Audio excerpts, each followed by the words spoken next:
12 दिनों तक चले भीषण सैन्य संघर्ष के बाद ईरान और इजराइल के बीच युद्ध विराम हो गया है। ईरान के इस्लामी शासन ने इस युद्ध को यहूदी राज्य के खिलाफ अपनी जीत के रूप में प्रचारित किया और जश्न मनाया। अपने युद्ध विराम के बाद अपने पहले सार्वजनिक भाषण में ईरान के सर्वोच्च नेता अयातुल्लाह अली खामेनेई ने दावा किया कि उनके हमलों ने इजराइल की सेना को लगभग तबाह कर दिया है। उन्होंने कहा कि अमेरिका ने हस्तक्षेप किया ताकि इजराइल पूरी तरह खत्म न हो जाए। हालांकि ईरान का यह दावा और अमेरिका इजराइल के साथ इसके टकराव की व्याख्या विश्व स्तर पर विरोधाभासी नजर आ रही है। इस असंगति ने उन लोगों की उम्मीदों को झटका दिया है जो ईरान के सामान और स्थिर लौटने की प्रतीक्षा कर रहे थे। इतिहास बताता है कि हार अक्सर बड़े बदलाव और क्रांतियों की शुरुआत होती है। 1979 में पहलवी राजवंश के पतन और अयातुल्लाह खामेनेई के नेतृत्व में धार्मिक शासन की स्थापना के बाद से ईरान की सभ्यता को इस्लामी रिवॉल्यूशनरी गार्ड कोर IRGC की राजनीतिक पकड़ में सीमित करने की कोशिशें होती रही हैं। जब भी इस्लामी शासन को चुनौती मिली है, ईरान में फारसी स्प्रिंग जैसी उम्मीदें जगी हैं, लेकिन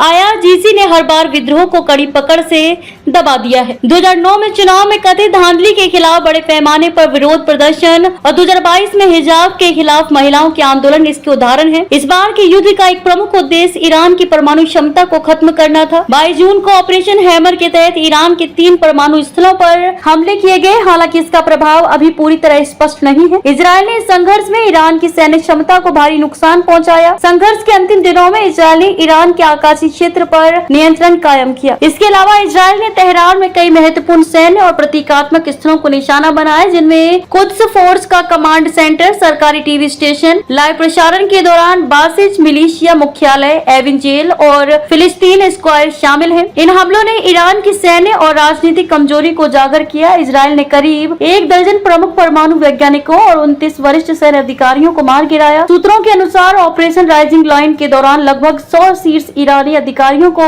समाप्त कर दिया गया। ईरान ने कथित तौर पर 700 मोसाद एजेंटों की गिरफ्तारी का दावा किया है, लेकिन इसके बावजूद इजरायल ने सफलतापूर्वक ड्रोन हमले किए और इजरायली अधिकारियों को निशाना बनाया। इससे ईरान के अंदर गुप्त नेटवर्क की मौजूदगी उजागर हुई, जो शासन के खिलाफ खतरा बन सकती है। ये ईरानी जनता में नई उम्मीदें जगा सकता है, जहाँ शासन परिवर्तन शब्द का वैश्विक स्तर पर अर्थ बदल चुका है और अब इसे अफगानिस्तान और इराक में अमेरिका के प्रयासों से जोड़कर देखा जाता है। वहीं ईरान के संदर्भ में अमेरिका और इजरायल ने इस बात पर अब ज्यादा जोर नहीं दिया कि अयातुल्लाह खामेनेई को बदलना जरूरी है।